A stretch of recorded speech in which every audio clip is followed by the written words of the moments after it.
السلام علیکم ورحمۃ اللہ وبرکاتہ۔ بسم اللہ الرحمن الرحیم، والصلاة والسلام علی رسولہ الکریم وعلی آلہ وصحبہ اجمعین، اما بعد۔ اللہ تعالیٰ نے انبیاء کو بھیجا کہ وہ زندگی گزارنے کا طریقہ بتاتے تھے۔ میں نے 2-3 دن پہلے بتایا تھا کہ ہر مخلوق اپنی زندگی کا طریقہ انڈے سے نکلتے ہی اسے معلوم ہوتا ہے، ماں کے پیٹ سے نکلتے ہی اسے معلوم ہوتا ہے، لیکن انسان جاہل پیدا ہوتا ہے، اسے سیکھنا پڑتا ہے۔ تو انسانوں کو سکھانا اتنا عظیم کام ہے، اس کے لیے اللہ نے 1,24,000 انبیاء کو بھیجا۔ انبیاء انسانیت کے معراج ہوتے تھے، وہ ایک نمونہ آئیڈیل ہوتے تھے، اس کو فالو کیا جاتا تھا۔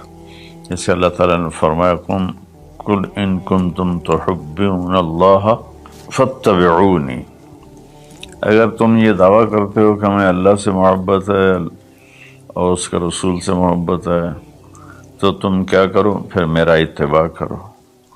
حَظَّ النَّالِ بِالنَّالِ، جو کچھ جس طرز پر میں نے زندگی گزاری ہے تم بھی اس پہ زندگی گزارو، تو یحببکم اللہ، تو پھر اس کا صلہ کیا ملے گا؟ اللہ تم سے پیار کرے گا۔ پھر اللہ جن سے پیار کرتا ہے پھر اللہ تعالیٰ ان کو دنیا میں بھی عزت دیتا ہے، اللہ تعالیٰ ان کو آخرت میں بھی عزت دیتا ہے۔ تو اللہ کے نبی کی زندگی کی تعلیمات ایک لمبا چوڑا نظام ہے، لیکن اگر اس کو خلاصہ کروں تو چند حدیثیں ہیں۔ آپ نے ارشاد فرمایا اربع اذا كانت فیک ما ضرک ما فاتک من الدنیا۔ آپ نے فرمایا کہ میری امت 4 باتیں مجھ سے لے لو فرائض کے بعد۔ دیکھو میرے بھائی بہنوں، نماز کی معافی نہیں ہے، اس کو ہر حال میں پڑھنا ہوتا۔ ایک ایمان 24 گھنٹے فرض ہے، نماز 5 وقت فرض ہے، روزہ سال میں 1 مہینہ فرض ہے، زکوٰۃ سال میں 1 منٹ 1 ٹائم کے لیے فرض ہے، سال گزرنے کے بعد آئندہ سال آنے تک اس کو کلیئر کرو۔ حج زندگی میں 1 دفعہ فرض ہے، جب کبھی اللہ توفیق دے اس کو ادا کرو۔ تو ان فرائض کے بعد پھر ان فرائض میں صرف نماز ایسی ہے جس میں کوئی عذر قبول نہیں سوائے بے ہوشی اور موت کی۔ اس کے علاوہ ہر حال میں نماز کا پڑھنا اللہ تعالیٰ نے ہمارے ذمے کر دیا ہے۔ روزہ بیمار ہے تو نہ رکھے، بعد میں رکھ لے، سفر میں ہے بعد میں رکھ لے، زکوٰۃ دینے کا وقت آیا تو پیسے کوئی نہیں ہے تو ٹھیک ہے اب نہ دے، بعد میں دے دے۔ اور حج میں بھی ایسا ہے کہ بیمار ہے تو نہ کرے، راستے میں فتنہ ہے تو نہ کرے، یعنی جنگ ہے یا بدامنی ہے تو مت کرے، لیکن اس کو مؤخر کر سکتا ہے، کسی بھی سال حج کر لے۔ ان الصلاۃ کانت علی المؤمنین کتابا موقوتا، نماز وہ چیز ہے جو اللہ تعالیٰ نے تمام دنیا کے مسلمانوں پر فرض کی ہے، اس میں کوئی گنجائش نہیں ہے۔ تو میری یہ سب بہن بھائیوں سے گزارش ہے، بچے بچیوں سے، نماز ضرور پڑھیں، اللہ کے واسطے نماز ضرور پڑھیں۔ اس میں کوئی معافی اللہ تعالیٰ نے نہیں رکھی۔ اللہ کے لیے میں آپ سب سے منت کرتا ہوں، میں کہا کرتا ہوں اگر نماز چھوڑنے کی گنجائش ان 15ویں صدی جا رہی ہے، 1441 ہو گئی ہے، اگر اس میں کسی کو گنجائش ملتی تھی تو میرے نبی کے نواسے حسین علیہ السلام کو کربلا کے میدان میں ملتی تھی، لیکن انہوں نے بھی وہاں نماز نہیں چھوڑی، سر کٹوا دیا۔ تو برائے مہربانی نماز سارے بچے بچیاں بہن بھائی ضرور ادا کریں۔ تو وہ حدیث یہ تھی۔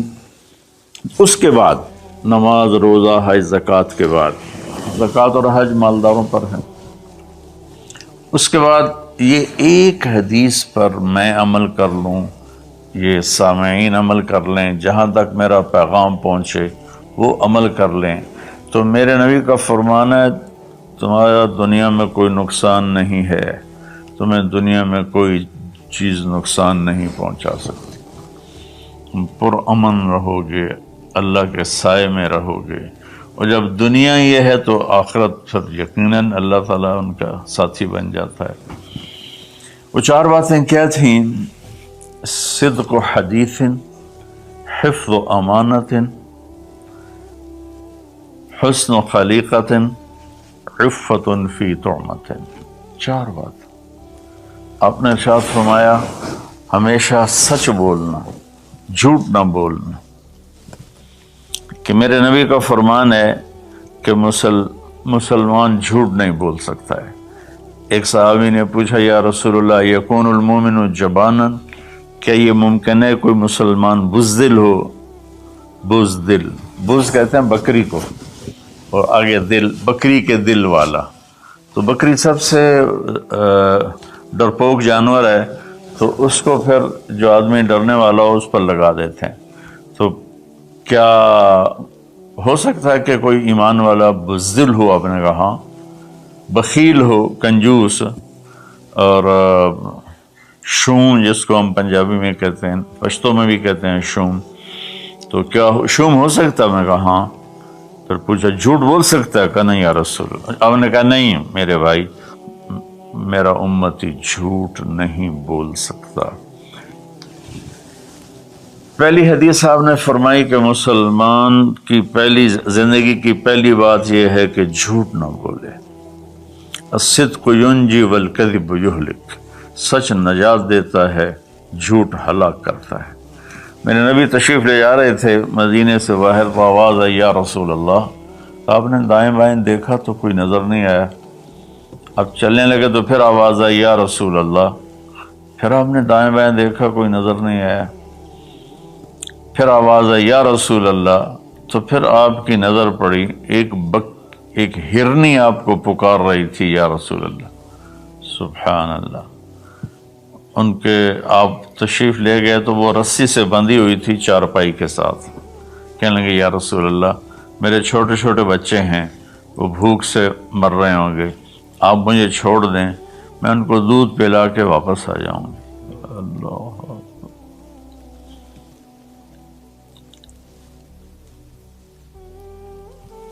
ایک جانور اطاعت کے لیے اتنا بڑا جذبہ دکھا رہا ہے کہ میں آ جاؤں گی، اور اسے پتہ ہے کہ میں آؤں گی تو پھر میرے ساتھ کیا ہوگا، میں پھر کبھی دوبارہ واپس نہیں جا سکوں گی، مجھے ذبح کیا جائے گا، مجھے پکایا جائے گا، کھایا جائے گا۔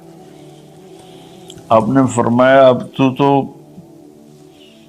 پرائی ہے، امانت ہے، میں تجھے کیسے چھوڑ دوں، اور اگر تو واپس نہ آئی تو پھر اس کی کیا گارنٹی؟ انہوں نے کہا یا رسول اللہ اگر میں واپس نہ آؤں تو مجھے وہ عذاب ہو جو اللہ کے نافرمان بندوں کو ہوتا ہے، مجھے وہ عذاب ہو آخرت میں جہنم کا۔ تو آپ نے اس کی رسی کھول دی اور وہ دوڑ لگا دی اس نے، اور آپ وہیں تشریف فرما ہو کے دیر ہوتی چلی گئی تو آپ کی تشویش بڑھتی گئی۔ وہ جو مالک مکان تھے وہ بھی نہیں موجود تھے، کہیں باہر ہوں گے۔ کافی دیر کے بعد آپ نے دیکھا وہ پہاڑ کی چوٹی سے نیچے آ رہی تھی، اور بھاگتے بھاگتے بھاگتے میرے نبی کے قدموں میں آ کے سر رکھ دیا، یا رسول اللہ میں حاضر ہوں۔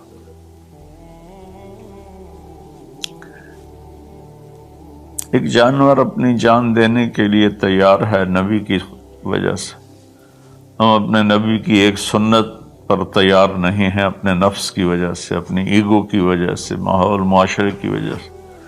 آپ نے اس کو پھر رسی سے باندھ دیا اور وہیں بیٹھ گئے۔ کچھ دیر کے بعد مالک آیا، اس نے دیکھا اللہ کے نبی کو، جیسے یہ ہمارے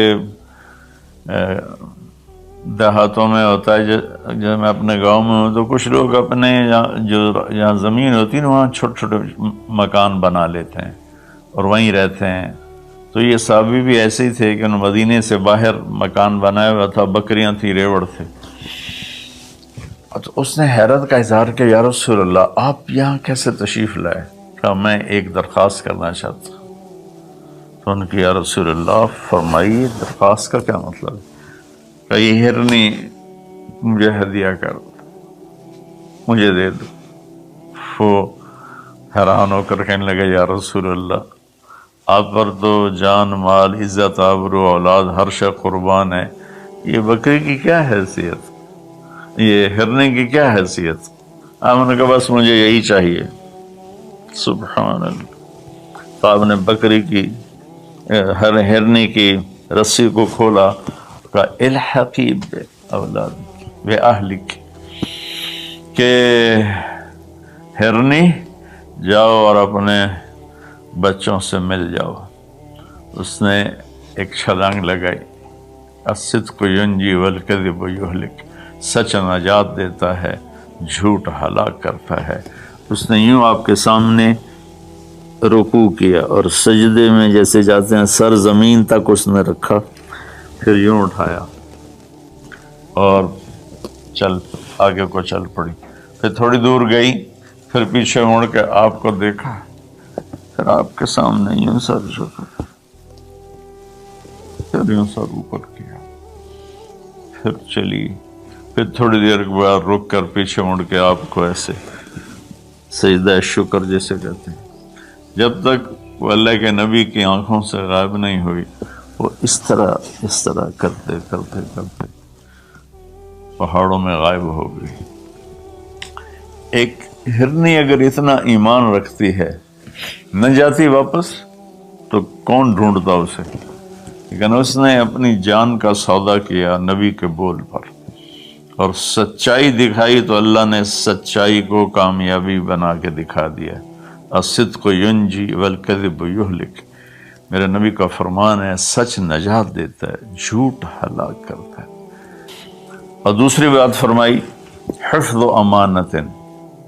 تو بھائیو بہنوں بچوں بچیوں، آج کے بعد نیت کرو جھوٹ نہیں بولنا ہے، جھوٹ نہیں بولنا ہے، کہ مسلمان کی شان کے خلاف ہے کہ وہ جھوٹ بولے۔ اتنی ہماری یہ عادت ہو جائے کہ ہماری بات کو سن کر اگلا فوراً مان جائے کہ یہ تو کبھی جھوٹ بولتا ہی نہیں، پھر آپ دیکھو اللہ آپ کی عزت کیسے کرائے گا۔ دوسرا فرمایا حفظ امانت۔ دیکھو میری امت زندگی میں امانت دار، امانت کی حفاظت کرنا، کیا مطلب؟ کسی کو دھوکہ نہ دینا، کسی کے ساتھ فراڈ نہ کرنا، کسی کے ساتھ دو نمبری نہ کرنا، ہائے ہائے، نہ کسی انسان کے ساتھ بطور انسان غیر مسلم، اور نہ کسی مسلمان کے ساتھ، کہ کسی مسلم غیر مسلم کو دھوکہ نہ دینا۔ ایک صحابی ہیں جریر بن عبداللہ رضی اللہ تعالیٰ عنہ، انہوں نے اپنے نوکر سے کہا منڈی سے گھوڑا خرید کے لاؤ اور میرے پاس لے آنا، میں پیسے ادا کر لوں گا۔ تو وہ منڈی گیا اور 300 میں گھوڑا کی رقم طے کر کے لے کر آیا اور کہا حضرت 300 میں خریدا ہے، آپ پیمنٹ کر دیں۔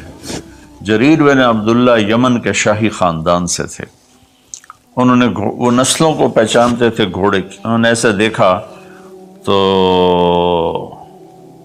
گھوڑا قیمتی تھا، مالک مکان کو، مالک گھوڑے کو بھی پتہ نہیں تھا، لیکن کسی کو دھوکہ نہیں دینا، یہ میرے نبی کا فرمان ان کے اندر گونج رہا تھا۔ کہنے لگے میرے بھائی میں آپ کے گھوڑے کے 300 کر دوں؟ وہ بڑا حیران ہوا، بھائی کبھی خریدنے والا بھی قیمت بڑھاتا ہے، وہ تو کہتا جی 2-4 روپے اور گھٹ کرو، وہ کہتا جی ساڑھی اتنی خرید ہی کوئی نہیں، یہ روزانہ کا جھوٹ ہے۔ تو انہوں نے کہا جی کر دو، پھر کہا 400 کر دوں، کہا جی کر دو، کہا 500 کر دوں، 600 کر دوں۔ وہ بیچارہ پریشان ہو گیا کہ لگتا ہے میرا مذاق ہو رہا ہے۔ جب انہوں نے کہا 800 کر دوں، کہنے لگا حضور میں تو 300 تے بھی راضی ہوں، تسی پتہ نہیں 500 کیڑی گل دا بتایا، میں نے یہ منظور ہے تسی 800 کر دو۔ تو آپ نے خادم سے فرمایا اس کو 800 دے دو اور گھوڑا باندھ دو۔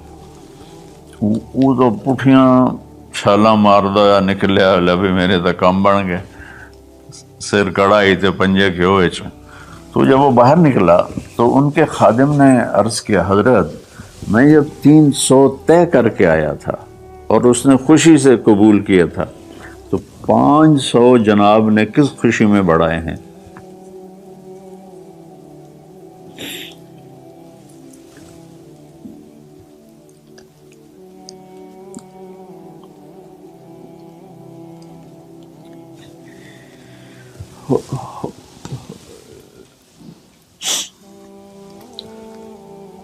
تو آپ نے فرمایا کہ میرے دوست اس کا گھوڑا 300 کا نہیں تھا، 800 کا تھا، اسے اپنے گھوڑے کی قیمت کا خود بھی پتہ نہیں تھا، تو میں 300 میں لیتا تو یہ دھوکہ ہوتا، اور میں نے اپنے نبی کے ہاتھوں میں ہاتھ دے کر عہد کیا تھا، میرے نبی نے مجھ سے فرمایا تھا جریر زندگی بھر کسی کو دھوکہ نہ دینا، سب کی خیر خواہی چاہنا۔ دوسری صفت میرے نبی نے فرمایا حفظ و امانت، کسی کو دھوکہ نہ دینا۔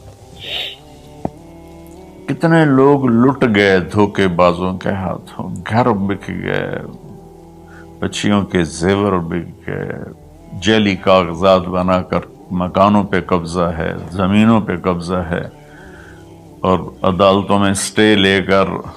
دوسری صفت میرے نبی نے فرمایا حفظ و امانت ہے۔ آپ نے فرمایا یتب المومن علی الخصال کلہا الا الکذب والخیانہ، کہ میرا امتی ہر گناہ کر سکتا ہے، 2 کبھی نہیں کرے گا، ایک دھوکہ کبھی نہیں دے گا، ایک جھوٹ کبھی نہیں بولے گا۔ تو آج رمضان کے مبارک مہینے میں 2 باتیں طے کر رہے ہیں، جھوٹ نہیں بولنا ہے، فراڈ نہیں کرنا ہے، دھوکہ نہیں دینا ہے، دیانتداری سے کام کرنا ہے، چاہے تاجر ہے، بزنس مین ہے، ریڑھی والا ہے، ٹانگے والا ہے، جہاز والا ہے، نیچے سے لے کر اوپر کی سطح تک ہر جگہ دھوکہ دینے کے موقع ہوتے ہیں، یہ کام نہیں کرنا، دیانتداری سے کام کرنا۔ تیسرا فرمایا حسن خلیقت، اپنے اخلاق اچھے کرنا، اپنے بول کو میٹھا کرنا۔ میرے نبی نے فرمایا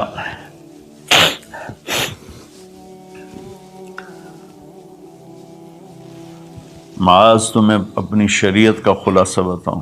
ان کا یا رسول اللہ فرمائیں۔ تو آپ ذرا میری اس سچویشن کو غور سے دیکھنا، آپ نے یوں نہیں پکڑا، آپ نے یوں پکڑا جیسے کاٹا جا رہا ہو، کاٹا جا رہا ہو، یوں کر کے پکڑا اور کہا کہ امسک علیک لسانک، معاذ زبان کی حفاظت کرنا۔ تو انہوں نے عرض کی یا رسول اللہ زبان کے بول پر بھی ہماری پکڑو گی؟ کہا تیرا بھلا ہو، سب سے زیادہ جہنم میں جانے والے غلط زبان والے ہوں گے۔ تو ہم نے اپنے بچپن میں دیکھا اتنا خاندان آپس میں جڑا ہوا تھا کہ ان میں سے سوئی نہیں گزرتی تھی، بڑے چھوٹوں کے آگے، چھوٹے بڑوں کے آگے، ایک عجیب ماحول بچپن میں دیکھا ہے 60 کی دہائی میں۔ تو پھر جب زبانیں تند و تیز ہوتی گئیں، تربیت ختم ہوتی گئی، خاندان بکھر گئے، والدین ماں باپ میں فاصلے پیدا ہو گئے، بھائی بہنوں میں فاصلے پیدا ہو گئے، قریبی اور دور کے رشتوں میں فاصلے پیدا ہو گئے، خاندان ٹوٹ گئے۔ تو میری گزارش ہے کہ اپنے اخلاق اچھے اخلاق کی انتہا حیا ہے۔ حیا اچھے اخلاق کا سب سے اوپر والا درجہ ہے۔ حیا وہ حضرت عثمان رضی اللہ تعالیٰ عنہ، حضرت ابوبکر تشریف لائے، ہمارے نبی یوں کر کے بیٹھے تھے، یوں، یہ پنڈلی جو ہے نا ننگی تھی، تو ابوبکر تشریف لائے، باہر سے آواز دی کہ جی آ جاؤں، تو آپ نے کہا آ جاؤ، اب اسی طرح بیٹھے رہے۔ پھر حضرت اٹھ کے چلے گئے تو حضرت عمر رضی اللہ تعالیٰ عنہ علیہ السلام تشریف لائے، تو انہوں نے پوچھا یا رسول اللہ میں آ جاؤں؟ آپ نے کہا آ جاؤ، آپ ایسے ہی بیٹھے رہے جیسے آپ مجھے دیکھ رہے ہیں۔ آپ شلوار نہیں پہنتے تھے، دھوتی پہنتے تھے، تو تھوڑی دیر کے بعد باہر سے آواز آئی حضرت عثمان کی کہ یا رسول اللہ میں اندر آ جاؤں؟ حضرت عثمان رضی اللہ تعالیٰ عنہ تیسرے خلیفہ علیہ الصلوۃ والسلام، تو آپ نے اپنی چادر کو ایسے کیا اور یوں سیدھے ہو کر ایسے بیٹھ گئے۔ آپ نے کہا آ جاؤ۔ وہ آ گئے۔ جب وہ اٹھ کے چلے گئے تو ہم عائشہ رضی اللہ تعالیٰ عنہ علیہ السلام یہ سارا منظر دیکھ رہی تھی۔ تو آپ نے پوچھا یا رسول اللہ، وہ میرے والد آئے آپ ویسے ہی بیٹھے رہے، عمر آئے آپ ویسے ہی بیٹھے رہے، جب عثمان آئے تو آپ نے کپڑا بھی ٹھیک کیا اور چوکڑی مار کے بیٹھ گئے، اس کی کیا وجہ ہے؟ کہا عائشہ عثمان بڑے حیا والا ہے، یہ اتنے حیا والا ہے کہ اس سے فرشتے بھی حیا کرتے ہیں، تو میں کیوں نہ کروں؟ اگر میں اس طرح ہوتا تو وہ مجھے دیکھ کے ویسے ہی واپس چلا جاتا، وہ ایسے حیا والا ہے۔ تو تیسری بات وہ ہے کہ ہمارے دلوں میں سب سے محبت سے رہنا سیکھیں، پیار سے رہنا سیکھیں، اپنے اخلاق کو ٹھیک کریں، زبان کا بول میٹھا، دل کا جذبہ سچا، تو اس اور حیا پاک نام۔ کبھی کسی غیر محرم پہ نظر پڑے تو آنکھ نیچی ہو جائے، اور اپنی بچیوں سے بھی کہتا ہوں کہ اپنے آپ کو کور کر کے چلو، تو حیا سے ایمان مکمل ہوتا ہے۔ اور چوتھی بات ہے عفت فی طعمۃ، کہ رزق حلال کمانا۔ رزق حلال کے بارے میں فرمایا من امسا کالم بعمل یدہ امسا مغفور لہ، جو صبح سے شام تک حلال کمانے میں تھکتا ہے اس کے اس دن کے سارے گناہ معاف ہو جاتے ہیں۔ میرے نبی نے فرمایا جس نے دنیا کو طلب کیا، من طلب الدنیا حلالا، رزق حلال، سعیا علی اہلہ، بچوں پر خرچ کرنے کے لیے، تعطفا علی جارہ، غریب پڑوسیوں پر خرچ کرنے کے لیے، استعفافا عن المسألہ، اور ہاتھ پھیلانے سے بچنے کے لیے۔ جو آدمی رزق حلال ان چار چیزوں کی وجہ سے کمائے گا، اللہ تعالیٰ قیامت کے دن اسے اس طرح اٹھائیں گے اور اللہ سے ایسی ملاقات ہوگی کہ اس کا چہرہ 14ویں کی رات کی طرح چمکتا ہوگا، صرف رزق حلال۔ کئی گناہ ایسے ہیں جو عبادت سے معاف نہیں ہوتے، وہ رزق حلال میں تھکنے سے معاف ہوتے۔